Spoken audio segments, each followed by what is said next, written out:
നമസ്കാരം, മലയാളി വാർത്തയിലേക്ക് സ്വാഗതം.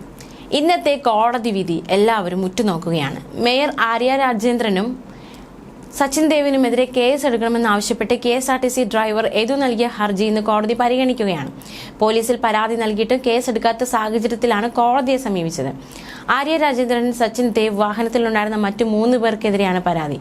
എന്നാൽ സമാന സ്വഭാവമുള്ള ഹർജിയിൽ കഴിഞ്ഞ ദിവസം എടുത്ത കേസിൽ അന്വേഷണം നടത്തുന്ന കാര്യം സർക്കാർ ഇന്ന് കോടതിയെ അറിയിക്കാനാണ് സാധ്യത.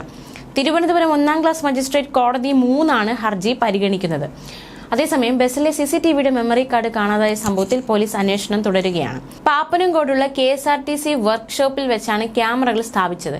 ഇവിടെ നിന്നുള്ള രേഖകൾ പോലീസ് ശേഖരിച്ചു. അതേസമയം മേയർ ആര്യ രാജേന്ദ്രനെതിരെ പരാതി നൽകിയ KSRTC ഡ്രൈവർ യദുവിനെതിരായ നീക്കം ശക്തമാക്കി KSRTCയും പോലീസും. തർക്കമുണ്ടായ ദിവസം യാത്രക്കിടെ യദു 1 മണിക്കൂറോളം ഫോണിൽ സംസാരിച്ചെന്ന് പോലീസ് കണ്ടെത്തി. അതേസമയം യദുവിനെതിരായ നടി റോഷ്നയുടെ പരാതിയിൽ KSRTC വിജിലൻസ് വിഭാഗം അന്വേഷണം ശക്തമാക്കി.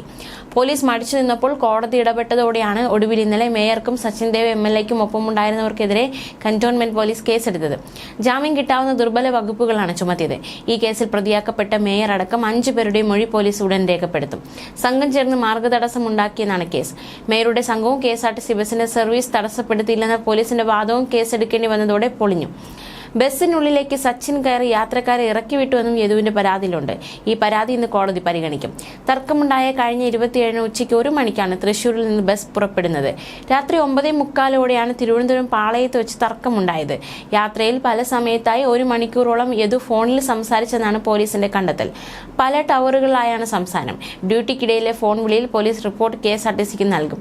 യദു നേരത്തെ അപകടകരമായി വാഹനം ഓടിച്ചെന്നും അപമര്യാദയായി സംസാരിച്ചെന്നും കഴിഞ്ഞ ദിവസം നടി റോഷ്ന ആൻഡ് റോയ് പറഞ്ഞിരുന്നു.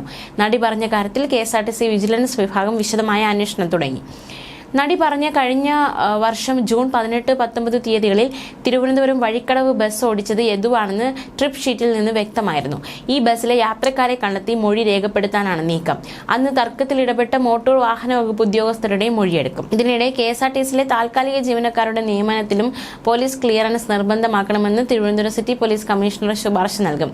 നേരത്തെ 2 കേസുകൾ നിലനിൽക്കെ താൽക്കാലിക ജീവനക്കാരനായി യദുവിനെ നിയമിച്ചത് പലരും ചോദ്യം ചെയ്യുന്ന പശ്ചാത്തലത്തിലാണ് പോലീസ് നീക്കം. ബസ്സിലെ CCTV ദൃശ്യങ്ങൾ അടങ്ങിയ മെമ്മറി കാർഡ് കാണാതായതിലും പോലീസിന്റെ സംശയം യദുവിലേക്കാണ് നീളുന്നത്. സംഭവം നടന്നതിന് പിറ്റേ ദിവസം പകൽ തമ്പാനൂരിലെ ഡിപ്പോയിലുള്ള ബസ്സിന് സമീപം യദു എത്തിയതായി പോലീസ് കണ്ടെത്തിയിട്ടുണ്ട്. മെമ്മറി കാർഡ് കാണാതായതുമായി ബന്ധപ്പെട്ടും യദുവിന്റെ ഫോൺ വിവരങ്ങൾ ശേഖരിക്കും. അതേസമയം ബസ്സിലെ മെമ്മറി കാർഡ് കാണാതായ സംഭവത്തിൽ DYFI പ്രവർത്തകനും ബസ് കണ്ടക്ടറുമായ സുബിനെ സംശയമുണ്ടെന്നാണ് യദു മാധ്യമങ്ങളോട് പറഞ്ഞത്. ന്യൂസ് ഡെസ്ക്, മലയാളി വാർത്ത.